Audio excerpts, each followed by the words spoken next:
महाराष्ट्राचे पूज्य साने गुरुजी, अखिल भारतीय साने गुरुजी कथामाला मुंबई शाखा जत यांच्या वतीनं आज सेवानिवृत्त अध्यापक श्री सुभाष शिंदे सर यांच्या संकल्पनेतून साकारलेल्या पूज्य साने गुरुजींच्या तैलचित्राचं अनावरण आज डॉक्टर श्रीपाद जोशी, सेवानिवृत्त मुख्याध्यापक जत हायस्कूल जत यांच्या हस्ते झालेला आहे। या प्रसंगी ज्येष्ठ सेवानिवृत्त अध्यापक श्रीयुत कोष्टी सर, जत हायस्कूलचे माजी मुख्याध्यापक श्रीयुत कांबळे सर व RBN न्यूज मराठीचे श्रीयुत कुलकर्णी सर हे उपस्थित आहेत। या सर्वांचं मी जत शाखा अखिल भारतीय साने गुरुजी कथामाला यांच्या वतीनं हार्दिक स्वागत करतो। यानंतर मी माननीय डॉक्टर श्रीपाद जोशी सर यांना विनंती करतो की त्यांनी पूज्य साने गुरुजींविषयी आपले विचार व्यक्त करा।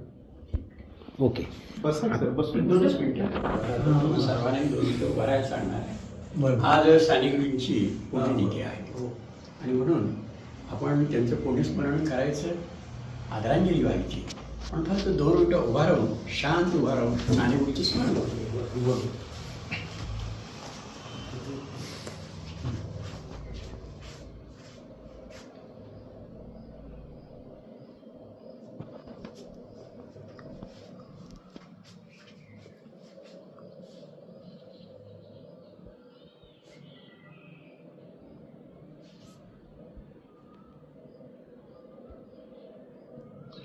मी तो भरतोय तिथून उलटा कॅमेरा फिरवा तुम्ही, म्हणजे बरोबर त्या फ्रेममध्ये होते मी। जागा दिसते लक्ष नाही हां तिथे मधलाच धरू नका, तिथे आहे तुम्ही।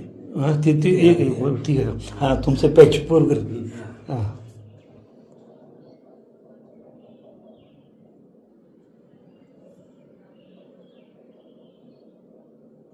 ओके। चित्राच्या अनावरणाच्या निमित्तानं उपस्थित असलेले जत हायस्कूलचे सेवानिवृत्त अध्यापक आणि माझे मित्र कोष्टी सर, नुकतेच निवृत्त झालेले कुलकर्णी सर, जत हायस्कूलचे माजी मुख्याध्यापक पंडित कांबळे सर आणि ज्यांच्या निवासस्थानी हा कार्यक्रम संपन्न होत आहे ते श्री सुभाष शिंदे सर आणि जत हायस्कूलचे विद्यमान शिक्षक श्री अमोल जोशी सर। बंधूंनो, आज साने गुरुजींच्या 76व्या पुण्यतिथीच्या निमित्तानं आपण सगळेजण एकत्र आलो। आकडे 1950 रोजी साने गुरुजींचं निधन झालं, याला आता 76 वर्ष झाली। साने गुरुजींच्या स्मरणाच्या निमित्तानं सुभाष शिंदे यांनी एक चांगलं नियोजन त्यांच्या निवासस्थानी केलं। त्यांनी साने गुरुजींची स्वतःच्या कुंचल्यातून साकार केलेली प्रतिमा आपल्या निवासस्थानी मांडलेली आणि तिचं अनावरण करण्यासाठी आपण सर्वांना बोलवलं आणि माझ्या हस्ते त्यांनी अनावरण करून घेतलं। या प्रतिमेचं अनावरण झालं असं मी सर्वांना सांगत आहे। या निमित्तानं साने गुरुजी यांच्याविषयी सर्वांच्या मनात आदर आणि सर्वांना साने गुरुजी माहिती असतेच, कारण आपण शाळेत असल्यापासून साने गुरुजी आपल्या आस्थेचा आणि प्रेमाचा विषय आहे। त्यामुळे मी नवीन माहिती काही सांगणार नाही, पण साधारणपणे काही नवीन गोष्टी ज्या तुम्हाला माहीत नाहीत तेवढ्या मात्र आज मी सांगेन, म्हणजे तो वेळ माझा व्यर्थ जाणार नाही। एक असं की साने गुरुजींना 76 वर्षे जरी झाली तरी साने गुरुजी अजून कुठेही विस्मरणात कोणाच्याच गेलेले नाहीत, ती अमरच राहिलेली आहेत। आणि साने गुरुजींची 125वी जयंती आता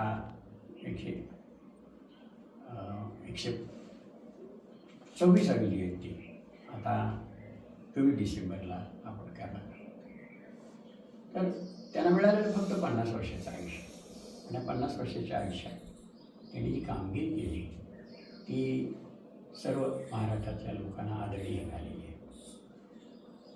साने गुरुजी फक्त 6 वर्ष शिक्षक होते, पण 6 वर्षात ते गुरुजी झाले, हे फार महत्त्वाचं आणि हे लक्षणीय आहे।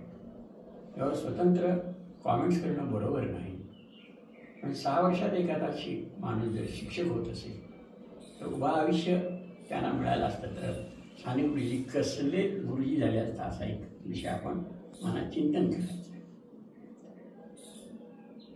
साने गुरुजी खरं म्हणजे संपूर्ण अंशी शिक्षक पदाला घालायचं होतं, पण भारताचं स्वातंत्र्य आंदोलन सुरू झाल्यामुळं त्यात ते दाखल झाले, तुरुंगवास झाला. त्यानंतर ते त्यांच्या आवडता जो ध्येयवाद होता त्याच्यासाठी देशभर महाराष्ट्रभर फिरले आणि ध्येय कार्याला त्यांनी वाहून घेतलं. त्यामध्ये पंढरपूरचं श्री विठ्ठल मंदिर खुलं करणं एक मोठी कामगिरी त्यांनी केली. त्याचप्रमाणे त्यांनी सामाजिक समता बंधुभाव याच्यासाठी संबंध महाराष्ट्रावर दौरे केले, ही फार महत्त्वाची गोष्ट आहे. जादेवे निर्मूलन हा त्यांचा विषय होता आणि पंढरपूरचं विठ्ठल मंदिर खुलं करणं हे त्याचा आरंभबिंदू होता. स्वातंत्र्य चळवळीत त्यांनी भाग घेतलेला असतो. त्याच्यानंतर ते समाजवादी होते. म्हणजे जी काही साधनं आहेत, संपत्ती आहे, ती समाजाची आहे आणि ती पुन्हा विशिष्ट लोकांच्या समाजाची आहे आणि ती समाजाची व्हावी यासाठी जो समाजवादी विचार आहे तो पुढे जयप्रकाश नारायण यांनी, महात्मा गांधी यांनी पुढं संबंध जीवनभर आचरणात आणला आणि आपलं आयुष्य त्यासाठी केलं. तेव्हा ते समाजवादी होते. आणि मुख्य गोष्ट म्हणजे हे सगळे विचार लेखणीतून व्यक्त करण्यासाठी त्यांनी पुस्तकांचं लेखन केलं. आज ज्ञात असलेले साने गुरुजींची पुस्तकं 100 आहेत आणि कितीतरी पुस्तकांच्या कितीतरी आवृत्त्या निघालेल्या आहेत. हे तुम्हालाही सर्वांना ज्ञात आहे. त्यामध्ये श्यामच्याई पुस्तक जे सुभाष शिंदेने सकाळपासून वाटप केले आहे. मला वाटतं बहुतेक 4 शाळांमध्ये सकाळपासून सुभाष शिंदेने ही जी कामगिरी केली आहे, आपण तरी थोडे लोक असले तरी आपल्या प्रचंड टाळ्यांच्या गजरात त्याचा आपण स्वतःचे पैसे खर्च करून शाळांमध्ये जाऊन शाळांना पुस्तकं देण्याचा उपक्रम करणं ही तितकी सोपी गोष्ट नाही आहे. पूर्ण सोपं असतं, करणं अवघड असतं. ते सेवानिवृत्त आहे. त्यांना ते काही नाही गेलं तरी सुद्धा चालू शकतं, पण त्यांच्यातलं शिक्षक त्यांना स्वस्त बसलं आणि म्हणून चांगली कामगिरी त्यांनी केली. हे जे श्यामच्याई पुस्तक आहे त्याची एक कहाणी आहे. साने पुस्तक हे 7 आवृत्त्या झाल्यानंतर ज्या प्रकाशन संस्थेकडून होतं त्या संस्थेकडून ते खुलं झालं. म्हणजे आता कोणीही काळावर विकावं. तर जगात एक सिद्धांत आहे की कोणतंही पुस्तक 7 आवृत्त्या निघाल्यानंतर ते जगाच्या मालकीचं होतं. कोणीही काळावर कोणीही छापावं, कोणीही मुद्रित करावं आणि कोणीही वाटावं. फक्त कोणत्याही किमतीला वाटू नये, यासाठी जास्त कमीत कमी किमतीत ते वाटावं. साने गुरुजींचे हे पुस्तक लोकसंग्रह छापताना पुणे अनाथ विद्यार्थीगृहाचा त्यांनी ही पहिली आवृत्ती छापली. ही पहिली आवृत्तीची सुद्धा कहाणी अशी आहे की त्यावेळेला साने गुरुजींचं वय फक्त 24च होतं आणि हे पुस्तकसुद्धा त्यांनी तुरुंगामध्ये कैद्यांना आपले रोज एक रात्र आपलं जीवन सांगितलेलं होतं. कैदी म्हणाले लिहून काढा ना तुम्ही, आणि लिहून काढल्यानंतर ते बाहेर आल्यानंतर आता कोणतरी ते छापायला पाहिजे. म्हणून ते पुणे हे तसं का वेदेचं मायागर पहिल्यापासूनच आहे. पुणे छापखान्याचं पण गाव आहे, मुद्रणालयांचं पण गाव आहे. ते गेले बऱ्याच लोकांच्याकडे, पण कोणी ते स्वीकारलं नाही. कधी झालं तरी पुस्तकाला कागद लागतो, शाई लागते, मुद्रणाचा खर्च येतो. त्याच्यानंतर ते छापलेलं पुन्हा सुधारणा करावी लागते आणि पुन्हा त्याचं बाइंडिंग करून ती विक्री करावी लागते, घातलेले पैसे काढावे लागतात. हा जो व्यवहार आहे तो कधीही झाला तरी थोडासा कठीण असतो आणि त्रासदायक असतो. म्हणून कुणी ते छापायला तयार झालं नाही. त्यावेळेला कुणीतरी त्यांना सांगितलं तुम्ही अनाथ विद्यार्थीगृहात जावा, तिथं दादासाहेब केतकर नावाचे जे गृहस्थ आहेत ज्यांनी तो अनाथ आश्रम चालवलेला मुलांचा, ते छापतात घ्या. तर त्यांनी लोकसंग्रह छापखाना सुरू केलेलाच होता. ते गेले, नमस्कार केला, म्हणाले काय आहे, तर म्हणाले असं असं आहे माझं पुस्तक आहे, छापावं अशी माझी विनंती. ठीक आहे म्हणाले, तुम्ही कोण काय सगळं सांगितलं. ते ठीक आहे म्हणाले, तुम्ही ठेवून जा, एक 4 दिवसानं मात्र आठवणीनं या आणि घेऊन जा तुम्ही. मग बरोबर 4थ्या दिवशी ते गेले. गेल्यानंतर आल्या दादासाहेबच उभा राहिले, म्हणाले पांढरं तर फार छान गेले असतो. लहान होते, तरुण वयाचा मुलगा. हे मी छापायचा निर्णय केला. साने गुरुजी त्यांना नमस्कार केला. अजून ते गुरुजी साने गुरुजी हे शब्द नव्हते,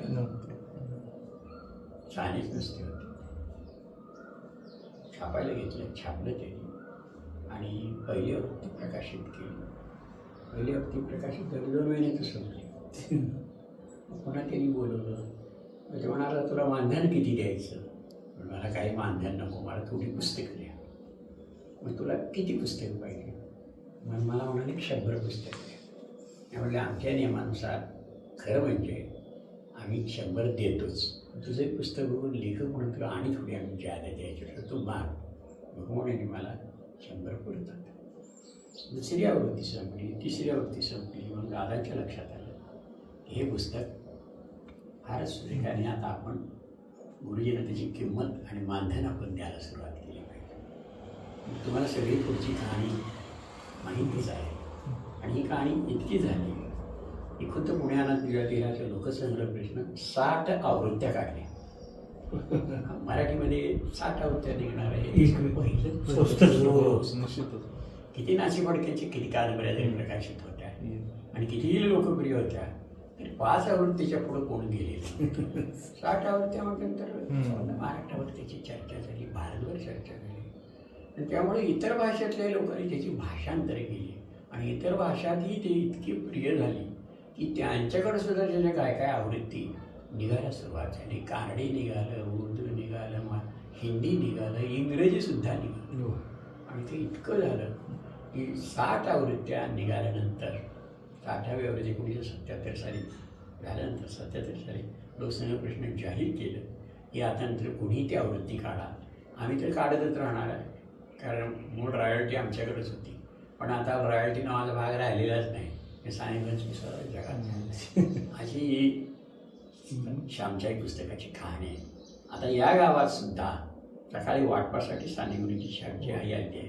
तर आता कल्पना करा 1933 सालचं पुस्तक आहे आणि आज 2026 साली ते पुस्तक वाटप करतात. यावरून त्याच्यावर लोकप्रियतेची कल्पना येते.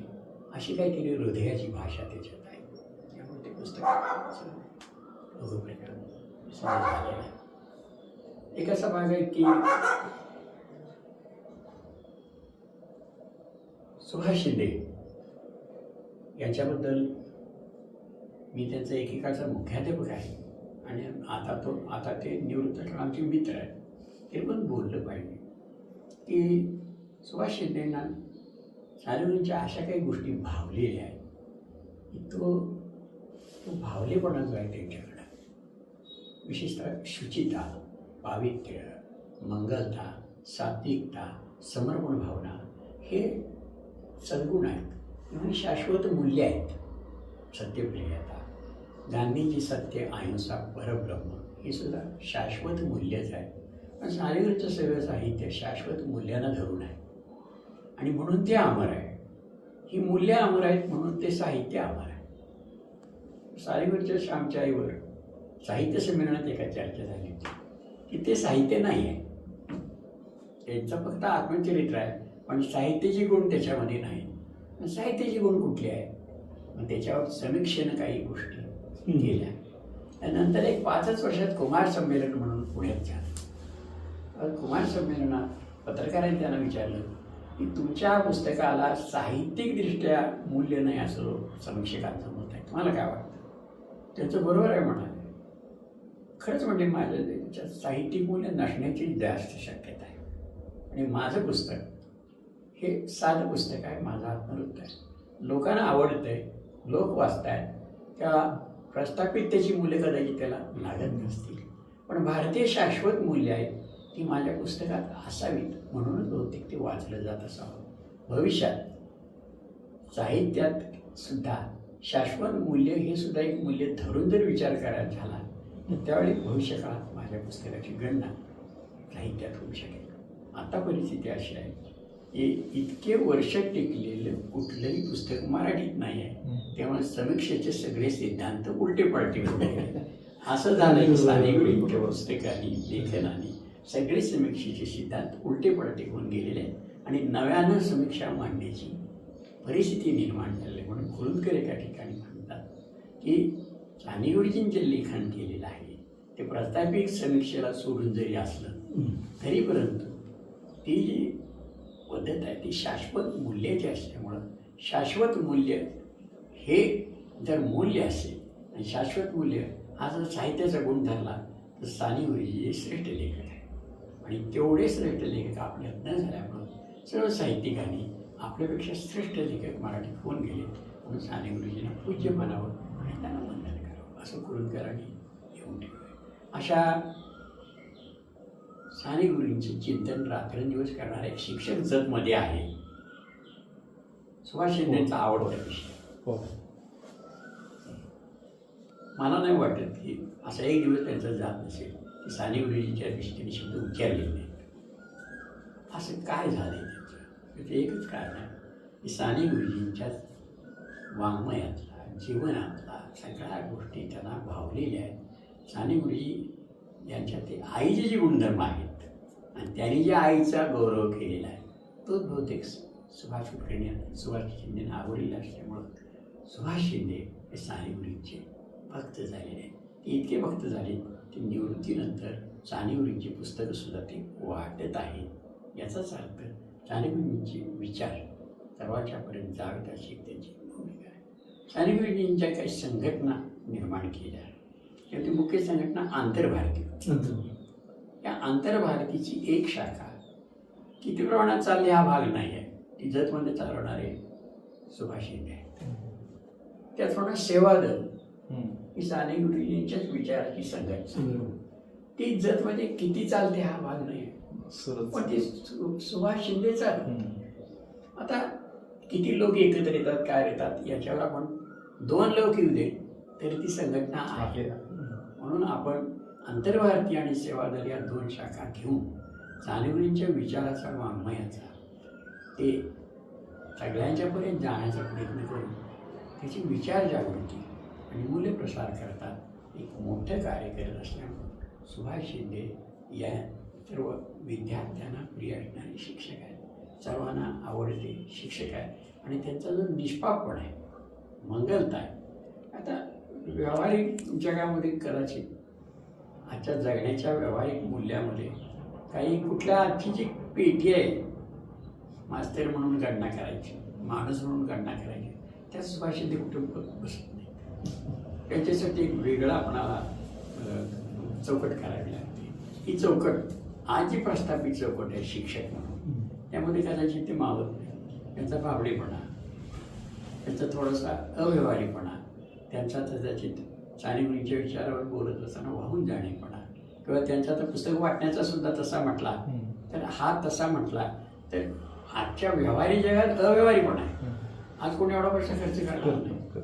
आजचं जे व्यवहार आहे त्याच्यामध्ये बसत नाही. मग हे काय चाललंय हे जे चाललेलं आहे ते चौकटीच्या पलीकडचं चाललंय. पण चौकटीतनं मावणार माणूस का तसा आहे तर साने गुरुजी देखील आजच्या चौकटीत बसत नाही. साने गुरुजींना आज भावडा मास्तर म्हणतात, अव्यवहारी शिक्षक म्हणतात, अव्यवहारी माणूस म्हणतात. पण त्याच्यामुळंच तर साने गुरुजींनी जेव्हा उपोषण विठ्ठल मंदिराचं तेव्हा 8व्या दिवशी त्यांना जातात असं झालं. तेव्हा गांधीनं संदेश गेला तुम्ही येऊन ते उपोषण थांबा नाही तर त्यांना संदेश तरी पाठवा नाही तर ते जाणार आहे. तेव्हा त्यांना संदेश आला की तू उपोषण सोडा बरवेने माझ्याशी संपर्क साधला लवकरात लवकर मंदिर खुलं करतात. आणि मी तिला उलटा संदेश पाठवला म्हणजे त्यांनी जी काही त्यांची जी काही मंडळी ठेवली ती ते करणारच असतील तर मग ते करू देत ना. मी काय तुमचं जी काही म्हणणं आहे ते मी नाकारतोय. माझं उपोषण मंदिर खुलं झाल्यावर गांधीजींना सुद्धा विरोध जर ते करत असतील तर आणि काहीतरी गोष्टी त्यांच्याकडे असल्या पाहिजे. गांधीजींच्या महात्म्याला सुद्धा त्यांनी काय सांगितलं तुम्ही म्हणताय मी थांबत नाही.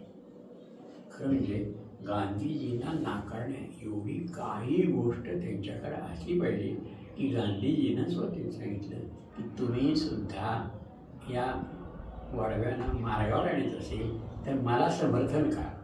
आणि तसंच झालं. 10व्या दिवशी त्यांचं उपोषण सुटलं. हा इतिहास आहे. आता गांधीजींना सुद्धा नकार देण्याची ताकद त्यावेळेला नेहरूच्यात सुद्धा नव्हती. त्यांना म्हणणार जयप्रकाश नारायणचे तेवढी जे राष्ट्रीय नेते होते त्यांच्यात पण नव्हती. सानेगुरूंच्यात ही कुठली शक्ती आहे? हा जो भाग आहे ते एक उच्च मान होता, उच्च माणुसकी, उच्च मंगलता, उच्च सत्यप्रियता, उच्च मंगलता, उच्च पावित्र्यता, हा जो सानेगुरूंचा गुणधर्म आहे तोच बहुधा सुभाष शिंदेना पावलेला आहे. म्हणून तो सानेगुरूंच्या म्हणून सुभाष शिंदेची काही कार्य करतात सुभाषराव, त्याला आम्हा सर्वांचा तुम्हाला पाठिंबा आहे. तुम्ही काम करत राहा. मी वयानं मोठा आहे, माझे तुम्हाला सदैव सदैव आशीर्वाद राहतील. करत राहा. तुमच्या निवासस्थानी आम्हा सर्वांना बोलावलं आणि सानेगुरूंच्या पुण्यस्मरणाच्या आजच्या दिवशी आम्हाला एकत्र येण्याची संधी दिली त्याबद्दल मनापासून धन्यवाद. इतरांनी 2 शब्द बोलावे. मी बोलू का तुम्ही? आता बोलायचं. आता खरं म्हणजे इयत्ता पहिलीमध्ये नाही का मी होतो, मला पहिलीपर्यंत सानेगुरू माहीत नव्हतं. मी इथं पहिली गेल्यानंतर फाळा होता आमचा आणि ती ओळ येते करीपुराने जो मुलाचे गेला ती ओळ 60 वर्षाची काय भानगड आहे का? मग आम्ही सरांना विचारलं, म्हटलं हे काय आहे, हे कुणाचं वाक्य आहे म्हणले. तुला माहीत नाही म्हणून अहो मी आता पहिलं मलाच माहिती असतं ते म्हणजे सानेगुरू असे आहेत तसे आहेत श्यामच्या सगळं मज्जा केली. तिने आधी समजून सांगितलं. मग मला जिथे निर्माण झाली मला श्यामचे पुस्तक पहिले ते जास्त वाचता येत होतं ना, मला कुठं वाचता यायचं. ते आमचे शिक्षक मी काय सांगितलं, पहिल्या तर शिकवण्यापेक्षा एक तुम्ही एक प्रसंग एक पाठ एक रात्र वाचून दाखवायचे नंतर शिकूया म्हणून आपण. तुम्ही असे 42 दिवस तुम्ही आवडे तरी 42 दिवस झालं आणि बरोबर नाना पाटील आपली कुठे ती शिक्षण होती कुठे ती कडक होती कुठली ती नाना पाटील ते पाटील कोण होती की नानाचं माने बरोबर ते आल्याबरोबर ते वाचून दाखवून सांगितलं पुस्तक गुरुजी बरोबर धाड लावले. ते म्हणजे काय चाललंय म्हणले तुम्ही विषय कुठला काय चाललंय म्हणले ह्या पोरगाच्या चेहऱ्यापाठी. साहेबाला उठून मी सांगितलं. साहेब म्हणलं मी सांगितलं त्यांना म्हणलं ते वाक्य लिहिलेलं आहे मला आवडलेलं आहे त्यांचं वाक्य त्यांचं पुस्तक मला ऐकायचं कथा म्हणून मी सांगितलं. त्यांना खवणं मला खवळा म्हणलं हे बाबा म्हणजे वाचा पूर्ण होता म्हणजे मुलं भाषा मग काय माहिती असं असं करता करता कार्यक्रम वगैरे सानेगुरूजी करत होतो. सगळं शालेय जीवनामध्ये पण आम्ही करत होतो. अरुण डबीचं आमचे असायचे ते डबीचं सांगायचं करे सर 14 डिसेंबर ते करा डबीचं आपल्या पाठिंबा द्यायचे. मग असं करता करता नाही काय मग ह्या जर सुरू आल्यानंतर सरांनी मला म्हटले संघटक पद एक आहे श्याम गळसाचे एक शिबिर आहे पुढे जातोच तू बाबा. सर म्हटलं ते मला माहिती आहे कसं जायचं काय नाही म्हटले सांगतो पत्ता सांगितलं का असं इथं उतरायचं त्यावर जायचं असं करत जा. तिथं गेल्यानंतर नाही काय श्याम गळसाची डॉक्टर शिवाजी जोशीकडे आल्यानंतर मिठी मारली मला. एवढा मोठा म्हणून मला कसं मिठी मारते म्हणून काय चुकलं नाही म्हटले बस म्हटले तू बस. आणि वैशिष्ट्य आम्ही कथामध्ये चालू होतं आणि त्या रात्रीने हे सानेगुरूजी मरण कसं झालं काही कथामध्ये लोक सांगत होते. अहो आम्हाला कथामध्ये लोक म्हणतात सानेगुरूजी रडके होते हे होते विचार आम्हाला सांगा आम्ही कथामध्ये काम करतो ना आम्हाला सांगा म्हटले ते काय बंदकडे.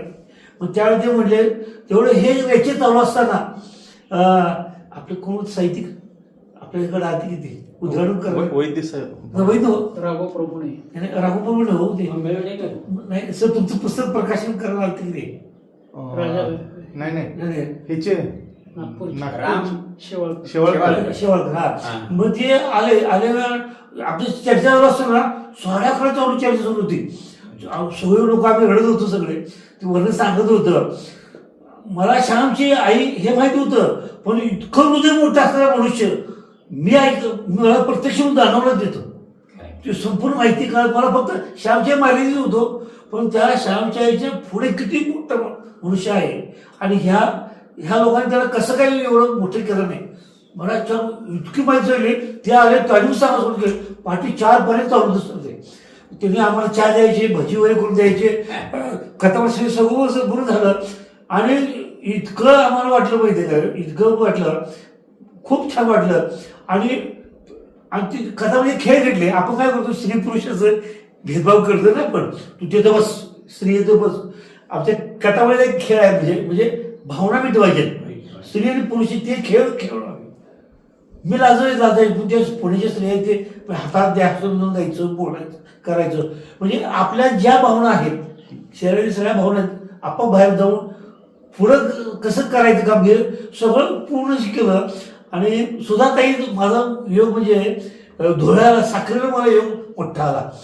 मग मी श्याम खळसाशीनं सांगितले होते, मला म्हटलं होते सुधाताईनं मला बोलायचं. हे थोडं त्या खॉटबीटावर पाणी सांगितलं बसले होते म्हणून त्यांच्याकडे जायचं मला बोलायचं आहे त्याच्यात. उद्यामुळे जाऊन बसून कंटाळले सर थकलेले नंतर जा असं करता करता तिने आवाज मी बाहेर बसलो होतो. त्या आत खडवलं होते मी बाहेरच बसलो होतो ना एकटं होतो. मग त्याने कोण आहे बाहेर म्हटले म्हणून मी काय आवाज पाणी घेऊन होतोच का म्हटले गेलो होतो. मग पाणी दिलं हे दिलं. मी म्हटलं ताई म्हटलं असं मला विचारायचं बस की म्हटले. अहो सुधाताईच्या साईडला मला बसवलं त्यांनी. सुधाताई माझ्या साईडला बसल्या. मी माहिती विचारलो अण्णा कसे होते काय सगळं माहिती नाही दिली. पण तो इतिहास पुस्तकापेक्षा जिवंत मला बघायला मिळाला आणि माझ्या सांगली जवळ आलो ती. आणि असं करता इतकं वरून ऐकता नाही का इतके माझे वाटले. आमच्या सेवादल सानेगुरुजीमध्ये भिंतच नाही हो. भेदभाव नाही, भेद कुठलीच नाहीये. प्रेमाण कधी मोठं माणूस दे हे करा हे करा असं कुठं नाही सर. तुला बस हे बस नाही इतकं म्हणजे मला श्यामच्या हे मान्यच आहे. हे पण सानेगुरुजी कळले मला त्यामुळे कळलं सेवादलचे काय कळलं. आणि भेदभाव कुठलाच नाही. आमचे वसंत पाहिजे तिकडे गेले त्या राज्याला गेले तिथं जाताना मला म्हणलं येतेच का तू राष्ट्रीय अध्यक्ष आहे त्यांच्या अध्यक्षाने कार्यक्रम होणार आहे. मी म्हणून मी असा कार्यक्रम करणार आहे कर म्हटले. मला पाठवून देतो मी तू टाक म्हटली तिथं. म्हणजे अशी भावना चांगली वाटली मला. म्हणजे घरात धर्म सर्व धर्म समभाव भूमिका सुधाताई वर्दे असतील वर्दे म्हणजे किती मला हे मस्त वाटलं. आणि कुठलाही मनुष्य काय आणि याला काय झालं मॅडमला याला नाशिकला कथामध्ये अधिवेशन घेऊन होतो. मॅडम आल्या ती गौरव होती सध्या असताना नाही काय तू म्हणून अगं तुझं 6-7 महिने झाले तू कसं मिळले आपल्या मुलावर सारखे संस्कार होते म्हणून ती म्हणून आली. आणि तिथं नाशिकला जाताना थंडी खूप होती. रात्री 1 माणूस उतरलो तिथं उतरलो. मॅडम म्हणजे कुठं लॉज दिसत नाही कुठं काय पण दिसत नाही. मी म्हणतो ग बसतो फक्त उभा राहा म्हणतो बोर्ड घेऊन असे होतो. तिथले लोक कथा मारायचे मदत हवी आहे काय कथामारीची मदत तू लोक आली आणायला बरोबर आमच्याकडे आले. म्हटलं बरं झालं आलं असतो. गाडी दिलं आम्हाला गरम पाणी आंघोळ पाणी दिलं नाश्ता करा जेवण करा गाडीला झोपा असं कोण सांगते काय की रात्री 1 वाजता मॅडम म्हणजे चोर लुटतील म्हणून लुटणार नाही म्हणून आपण साडीमध्ये काम करतोय. म्हणजे असे काही प्रसंग घडले ना मला एकदम टेरिफिक वाटलं ते. म्हणजे या सगळ्या शिबिरातून तुम्हाला जे अनुभव आहे ते गुरुजींच्या विचाराचे अनुभव म्हणजे हे सांगतात तसं आहेच हो तिथं. आपण काय म्हणतो खरं मग ते संभव आहेच तिथे संभव. आणि प्रत्येक ठिकाणी नाही काय कुठेही आता समजा आमचं तिथं मला बांधवलं. आता मग आपलं शिवाजीचा मनुष्य कुठलाही आला आता असं पाहिजे साहेबा भेटायला येतं. आता परिस्थितीची नाजूक आहे. गुपचूप द्यायचं दाब सांगायचं पण नाही. त्याला कशाला घालायचं दूध द्यायचं जेव्हा काय द्यायचं पाठवायचं असं पाहिजे. ती 12 वाजता जे घरी होते आमचे सगळे मुलं आणि त्याला प्रेम करतात जेवायला वाटते 12 वाजता. म्हणजे अशी भावना आहे ना आपुलकी मानवतेची भावना आपोआप जगत होती ना. मी आज सकाळपासून मदत चालू आहे बघा ही 5 वेळा साफ सगळं केलं हे केलं. मॅडम म्हणतात तुम्ही हे कार्यवाही बसणार आहे करा पुढे.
सदा जे आर्तरती विकल सयाना कांजती सकल तया जाऊन हसवावे जगाला प्रेम अर्पावे खरा तो एकची धर्म जगाला प्रेम अर्पावे.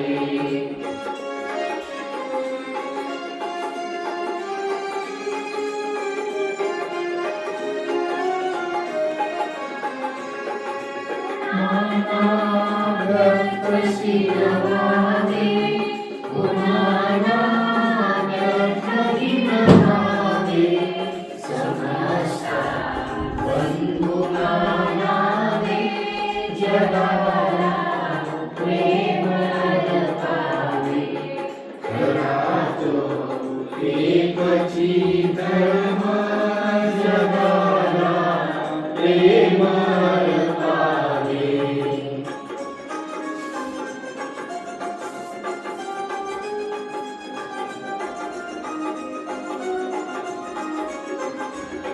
प्रभूची लेकरे सारी दयाला सर्वही प्यारी कुणाला उज्ज्वले खावे जगाला प्रेम अर्पावे खरा तो एकची धर्म जगाला प्रेम अर्पावे.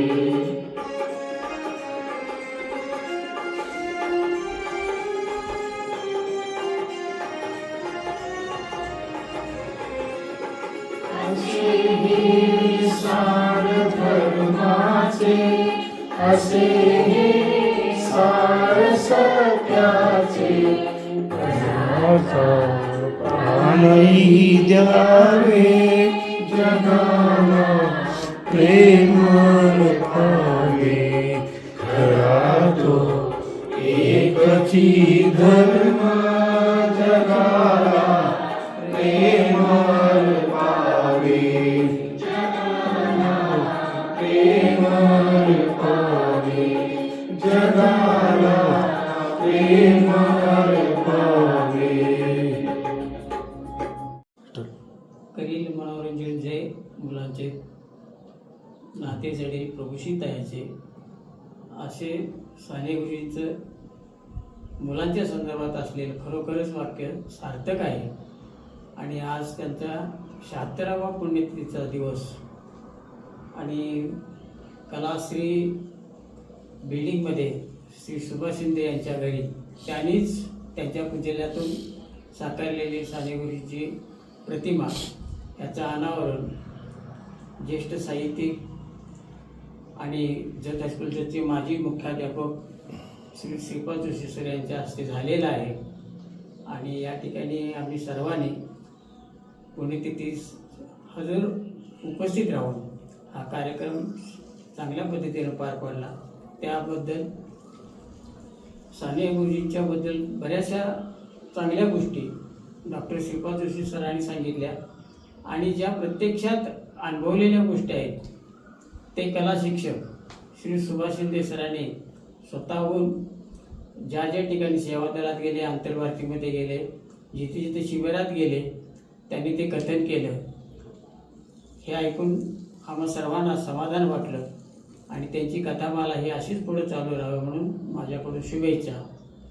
एवढे 2 शब्द बोलून मी थांबतो. पूज्य साने गुरुजी यांच्या तैलचित्राचं अनावरण आज एक निष्ठावान शिक्षक श्री सुभाष शिंदे सर यांच्या घरी ऋषितुल्य गुरुवर्य डॉक्टर श्रीपाद जोशी सर यांच्या हस्ते झालेला आहे.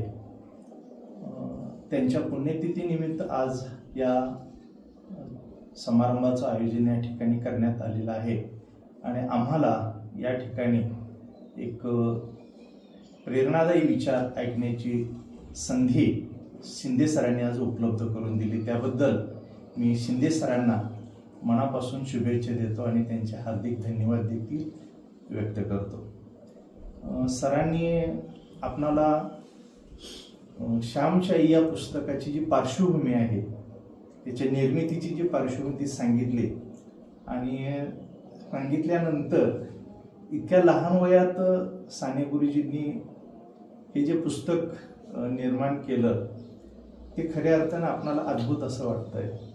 मी स्वतः जेव्हा श्यामच्या आईचं पुस्तक वाचलं त्यावेळेला माझ्याही मनावरती असे खूप परिणाम झाले आणि जेव्हा शिकवताना मी मुलांना त्यातले काही प्रसंग सांगत त्यावेळेला मला असं वाटायचं की साने गुरुजींच्या श्यामच्या या पुस्तकातील हे जे प्रसंग आहेत हे प्रसंग निरंतर हे टिकूनच राहणार आहेत. पिढ्या किती बदलल्या काहीही झालं तर त्यातले जे संस्कार आहेत आईने केलेले त्यांच्या मनावरचे जे संस्कार आहेत हे संस्कार कधीही म्हणजे संपणार नाहीत, ते टिकून राहतील. अशा प्रकारचा एक शिकवण त्यातून मलाही मिळाली आणि त्यातूनच मी मुलांच्या मनावर अशा प्रकारच्या प्रसंग सांगून काही संस्कार करण्याचे प्रयत्न केले. तर या पुस्तकाची पार्श्वभूमी ऐकल्यानंतर मला आज आनंद वाटला, कारण हे कधी आम्ही ऐकलेलं नव्हतं. तर या प्रसंगातून म्हणजे आजच्या या पुण्यतिथीच्या समारंभानिमित्त साने गुरुजींच्या तैलचित्राचं जे अनावरण झालेलं आहे आणि त्या अनावरण प्रसंगी आज जे सरांच्याकडून आम्हाला विचार ऐकायला मिळाले त्यातून असं कळलं की खऱ्या अर्थाने मानवाचं जीवन केव्हा समृद्ध होतं तर ज्या वेळेला आपल्या अंगी अशी चांगली मूल्ये रुजतात त्याच वेळेला खऱ्या अर्थाने माणसाचं जीवन हे समृद्ध होतं. तो इतर कोणत्याही गोष्टीने समृद्ध झाला तरी आणि हे जर गुण नसतील तर ते समृद्ध पण पोकळ आहे हे आजच्या परिस्थितीला सुद्धा लागू पडतं.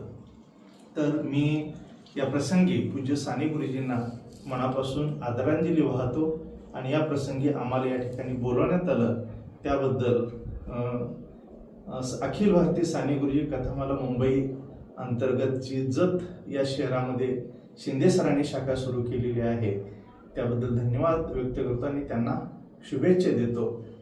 जेव्हा जेव्हा असे प्रसंग येतात त्या वेळेला आम्ही शिंदे सरांच्या सोबत राहू आणि हे कार्य चालवण्यासाठी थोडासा सहभाग देऊ अशा प्रकारचं आश्वासन देऊन मी या ठिकाणी थांबतो. धन्यवाद. अखिल भारतीय साने गुरुजी कथामाला मुंबई शाखा जत यांच्या वतीनं आज साने गुरुजींच्या पुण्यतिथीचा जो कार्यक्रम इथं कलाश्री निवास सुभाष शिंदे सरांच्या घरी संपन्न झाला.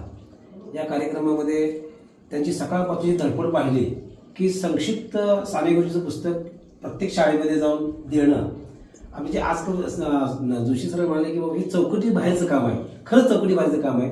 प्रत्येकजण आपापल्या चौकटीच असतोय आणि साने गुरुजींचे विचार सर्वसामान्य लोकांपर्यंत पोचवायचे नव्हतं तर हा संस्कार जनसामान्यापर्यंत रुजवायचं काम साने गुरुजीच्या पाठोपाठ आपले सुभाष शिंदे सर करत आहेत असं म्हणलं तर वावगं ठरणार नाही. आणि मलाही माहीत नव्हतं की बाबा 60 आवृत्ती झाल्यानंतर पुस्तक हे खुलं केलं जाते. म्हणजे साने गुरुजींचे विचार जसं पंढरपूरचं मंदिर जसं खुलं झालं तसे पुस्तक वाटण्याचं जे काय आवृत्ती आहे ती देखील खुली झाली असं याकडे आज म्हटलं तरी फारसं वावगं ठरणार नाही. आणि हे विचार सर्वसामान्य मुलांना पर्यंत पोचवायसाठी हे पुस्तक जात आहे आणि संस्कार रुजण्यासाठी पुस्तक वाचणं गरजेचं आहे. आजकालच्या आईंना किंवा त्यांच्या म्हणजे पालकांना अशी विनंती आहे की बाबा मुलांना मोबाईलपासून दूर करा आणि पुस्तक त्यांच्या हातात द्यावं. म्हणून वाचाल तर वाचाल आणि वाचण्यासाठीच खऱ्या अर्थानं ही पुस्तक त्यांच्या हाती देण्याचा जो स्तुत्य उपक्रम जे सुभाष शिंदे सरांनी केला आहे त्याला या ठिकाणी माझ्यातर्फे शुभेच्छा देतो आणि थांबतो. धन्यवाद.